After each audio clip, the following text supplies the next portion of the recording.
بسم اللہ الرحمن الرحیم۔ السلام علیکم ورحمۃ اللہ وبرکاتہ۔ امید ہے کہ آپ سب اللہ کے فضل و کرم سے خیر و عافیت سے ہوں گے اور ایمان کی بہترین حالت میں ہوں گے۔ آج ہم کتاب سنن نبی داؤد کا سبق نمبر 14 پڑھیں گے۔ اس کا عنوان ہے اظہار تفاخر کے طور پر ذبح کرنا، سفید پتھر سے ذبح کرنے کا بیان۔ تو پہلے ہم باب پڑھیں گے، باب ما جاء فی اکل مؤاکرۃ الاعراب۔ تو دیکھیے یہاں پر مؤاکرہ بمانا ذبح کرنے کے ہے، لیکن یہاں پر جس معنی میں یہ استعمال ہوا ہے یعنی اسم مفعول کے، تو ذبیحہ کا یہاں معنی لیا گیا ہے۔ ما آکرہ الاعرابی یعنی دیہاتیوں کا، بدوؤں کا ذبح کرنا۔ تو بدوؤں نے جس کو ذبح کیا ہو اس کا ذبیحہ یعنی جو کہ وہ بطور تفاخر اور ریا کے طور پر ایک دوسرے کے مقابلے میں ذبح کریں، ان کے ذبیحہ کھانے سے آپ صلی اللہ علیہ وسلم نے منع فرمایا ہے۔ یعنی اس طرح ہر کھانا جو ریا اور دکھلاوے کے طور پر تیار کیا گیا ہو اس کا کھانا ممنوع ہے۔ اب حدیث کی عبارت دیکھیے، بسم اللہ الرحمن الرحیم۔ وبه قال حدثنا هارون بن عبد الله قال حدثنا حماد بن مسعدة عن أوف عن أبي ريحانة عن ابن عباس رضي الله تعالى عنه قال نهى رسول الله صلى الله عليه وسلم عن أكل مؤاكرة الأعراب۔ قال أبو داود اسم أبي ريحانة عبد الله بن مطر وغندر أوقفه على ابن عباس رضي الله تعالى عنه۔ تو دیکھیے یہاں پر حضرت ابن عباس رضی اللہ تعالی عنہ سے روایت ہے کہ نبی کریم صلی اللہ علیہ وسلم نے ان جانوروں کا گوشت کھانے سے منع فرمایا جن کو اہل عرب اظہار تفاخر کے طور پر کاٹیں۔ یہاں پر ابو داؤد فرماتے ہیں کہ غندر نے اس روایت کو ابن عباس رضی اللہ تعالی عنہ پر موقوف فرمایا ہے، اور ابو داؤد فرماتے ہیں کہ ابو ریحان کا نام عبداللہ بن مطر تھا۔ تو یہاں پر دیکھیے اس حدیث کے کچھ مسائل اور فوائد ذکر کیے گئے ہیں۔ یعنی کہ بعض عربوں میں یہ رواج تھا کہ ایک دوسرے کے مقابلے میں آ کر اونٹوں کو وہ ذبح کرتے تھے اور پھر ان کا مقابلہ ہوتا رہتا تھا، یہاں تک کہ آخر میں ایک عاجز آ جاتا اور اس کے مقابلے میں ان کی اپنی بڑائی اور غنا اور بڑے دل والا ہونے کا اظہار ہوتا تھا۔ حالانکہ واقعتاً جانور ذبح کرنے کی کوئی ضرورت نہیں ہوتی تھی، تو ایسے جانوروں کے گوشت سے منع فرمایا گیا ہے۔ اگرچہ تکبیر پڑھ کر ہی یہ لوگ ذبح کیا کرتے تھے، لیکن تکبیر پڑھ کر ذبح کرتے تھے، لیکن ان کو اللہ کی جو ہے خوشنودی مقصود نہیں ہوتی تھی بلکہ دکھاوا مقصود ہوتا تھا، اس لیے آپ نے اسے منع فرمایا۔ اور دوسرا اس میں اسراف اور تبذیر اور بے مقصد مال ضائع کرنا ہے، اور اس کے بارے میں کچھ علماء کرام نے اس کیفیت کو یہ قرار دیا ہے کہ یہ غیر اللہ کے نام پر ذبح کرنے کے معنی میں ہے، کیونکہ یہ اتباع جو ہے ایسی اتباع ہے کہ اس میں خواہش نفس کی وجہ سے ذبح کیا جاتا ہے۔ اللہ کے لیے یہاں پر ذبح کرنا مراد نہیں ہے، اور نہ اس کے بتائے ہوئے مشروع طریقے یعنی مشروع مقاصد کے لیے اس کو ذبح کیا گیا ہے۔ تو اس لیے آپ صلی اللہ علیہ وسلم نے فرمایا کہ یہ بطور تفاخر کے طور پر ہے اور ریا کے طور پر ہے، اس لیے آپ نے اس کے کھانے سے ممنوع کرنا ہے۔ اب ہم اگلا باب دیکھیں گے، باب فی ذبیحۃ بالمروۃ۔ اب حدیث کی پہلے ہم عبارت پڑھیں گے، انشاءاللہ اس کے بعد تفصیل پڑھیں گے۔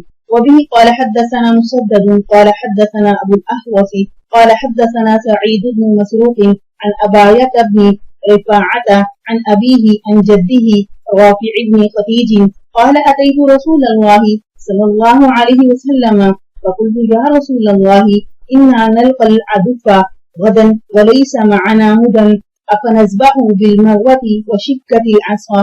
فقال رسول الله صلى الله عليه وسلم أرن أو أعجل ما أنهر الدم وذكر اسم الله عليه فكلوا ما لم يكن سنا أو زفرا وحدثكم عن ذلك أما السن فعزم فأما الزفر فمدى الحبشة وتقدم به سرعان من الناس فتعجلوا فأصابوا من الغنائم ورسول الله صلى الله عليه وسلم في آخر الناس فنصبوا قدورا فمر رسول الله صلى الله عليه وسلم بالقدور فأمر بها فأكفئت وقسم بينهم فعدل بعيرا ب10 شياء وند بعير من إبل القوم ولم يكن معهم خيل فرماه رجل بسهم فحسبه الله فقال النبي صلى الله عليه وسلم إن لهذه البهائم كأوابد الوحش فما فعل منها هذا ففعلوا به مثل هذا.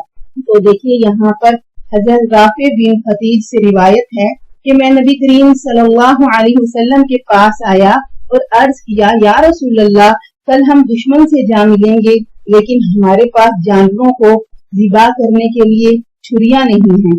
آپ صلی اللہ علیہ وسلم نے فرمایا اس کو اس چیز سے ذبح کرو جو خون کو بہا دے، یا یہ فرمایا کہ ذبح کرنے میں جلدی کرو، اور جس پر بوقت ذبح اللہ کا نام لیا جائے اس کو کھاؤ سوائے دانت اور ناخن کی. یعنی دانت اور ناخن سے کاٹ کر اور اگر خون بہا دیا جائے تو ذبح نہیں کہلائے گا. اور میں تم سے اس کی وجہ بھی بیان کیے دیتا ہوں. دانت تو ایک ہڈی ہے اور ناخن حبشیوں کی چھریاں ہیں، یعنی حبشہ کے لوگ ناخن سے کاٹتے ہیں. کچھ لوگ جلدی میں آگے بڑھ گئے اور انہوں نے عجلت سے کام لیا اور غنیمت کا مال حاصل کیا اور نبی کریم صلی اللہ علیہ وسلم ان کے پیچھے تھے. لوگوں نے دیگچیاں چڑھا دی. جب نبی کریم صلی اللہ علیہ وسلم دیگچیوں کے پاس سے گزرے تو آپ نے ان کے الٹ دینے کا حکم فرمایا جس کی تعمیر کی گئی. پھر آپ نے لوگوں میں مال غنیمت کو تقسیم فرمایا اور ایک اونٹ کو 10 بکریوں کے برابر قرار دیا. تقسیم شدہ اونٹوں میں سے ایک بھاگ کھڑا ہوا. اس وقت لوگوں کے پاس گھوڑے نہیں تھے جس پر بیٹھ کر وہ اونٹ کو زندہ پکڑ لاتے، اس لیے ایک شخص نے اونٹ کو تیر مارا جو اس کو جا لگا. بس اللہ نے اس کو روک دیا، یعنی تیر کھا کر وہ گر پڑا. بس نبی کریم صلی اللہ علیہ وسلم نے فرمایا ان چوپاؤں میں بھی کچھ جنگلی جانوروں کی طرح بھاگنے والے ہوتے ہیں، بس جب کوئی جانور ایسی حرکت کرے تو تم بھی اس کے ساتھ وہی کرو، یعنی ان کو زخمی کر دو. دیکھیے اس بارے میں آئمہ کے کچھ اختلافات ہیں، ان کو دیکھ لیتے ہیں. یہاں پر امام شافعی رحمہ اللہ اور امام احمد رحمہ اللہ کے نزدیک پتھر، دانت اور ہڈی سے ذبح کرنا حرام ہے. اگر ذبح کر لے تو پھر اس کا کھانا حرام ہوگا، اور امام مالک کی بھی ایک یہی روایت ہے. اسی طرح امام ابو حنیفہ رحمہ اللہ اور امام مالک رحمہ اللہ کے نزدیک اگر انسان کے جسم میں لگے ناخن یا دانت سے ذبح کیا ہو تو اس کا کھانا حرام ہوگا، لیکن اگر انسان کے جسم سے علیحدہ ہو تو پھر اس سے ذبح کرنا جائز ہوگا. یہاں پر امام شافعی اور امام احمد رحمہ اللہ کی دلیل ہے وہ یہ پیش کی گئی ہے کہ جس چیز سے خون بہ جائے اور اس جانور پر اللہ کا نام لیا گیا ہو تو اس کو کھاؤ، بشرط یہ کہ وہ دانت اور ناخن سے ذبح نہ کیا گیا ہو. اسی طرح آپ صلی اللہ علیہ وسلم نے فرمایا وَإِذَا ذَبَحْتُمْ فَأَحْسِنُوا الذَّبْحَ. تو یہاں پر حنفیہ اور مالکیہ کی جو حدیث ہے وہ انہوں نے جو ذکر کی ہے وہ اس سے استدلال کرتے ہیں. جو پہلی حدیث یعنی امام شافعی کی حدیث اور امام احمد کی دلیل انہوں نے پیش کی ہے، اس میں ما انہر الدم، یہاں سے وہ استدلال کرتے ہیں کہ آپ صلی اللہ علیہ وسلم نے اس حدیث میں ذبح کرنے کا ایک قاعدہ، ایک کلیہ بیان کیا ہے. جس چیز سے بھی خون بہ جائے یعنی ذبح ہو جائے اس سے ذبح کرنا، اس سے قربانی کرنا یعنی جائز ہے، درست ہے. پھر آگے لیس السن والظفر، یہاں سے دانت اور ناخن کا استثناء کیا. اس لیے یہاں پر کیا گیا کیونکہ عموماً اس میں دھار نہیں ہوتی اور اس سے اگر ذبح کیا جائے تو پھر جانور کو تکلیف ہوگی، اس لیے اسے ذبح کرنا مکروہ ہوگا اور ہم بھی اس کی کراہیت کے قائل ہیں. لیکن اگر ناخن یا دانت یا ہڈی کو تیز کیا جائے اور پھر اسے ذبح کیا جائے جس سے خون بہ جائے تو پھر ما انہر الدم یہاں پر پایا جائے گا، اس لیے اس کا کھانا حرام نہیں ہوگا. تو خلاصہ کلام یہ ہے کہ ناخن، دانت، ہڈی سے ذبح کرنا مکروہ ہے لیکن اس کا کھانا حرام نہیں ہوگا بلکہ جائز ہوگا. اس لیے آپ صلی اللہ علیہ وسلم نے فرمایا یعنی رگوں کو جس چیز سے چاہو کاٹو، اس میں دانت، ناخن وغیرہ کا کوئی استثناء نہیں ہے.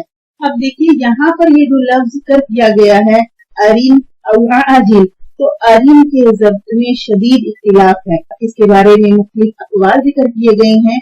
ارین را کے کسرہ کے ساتھ ہو تو یہ وزن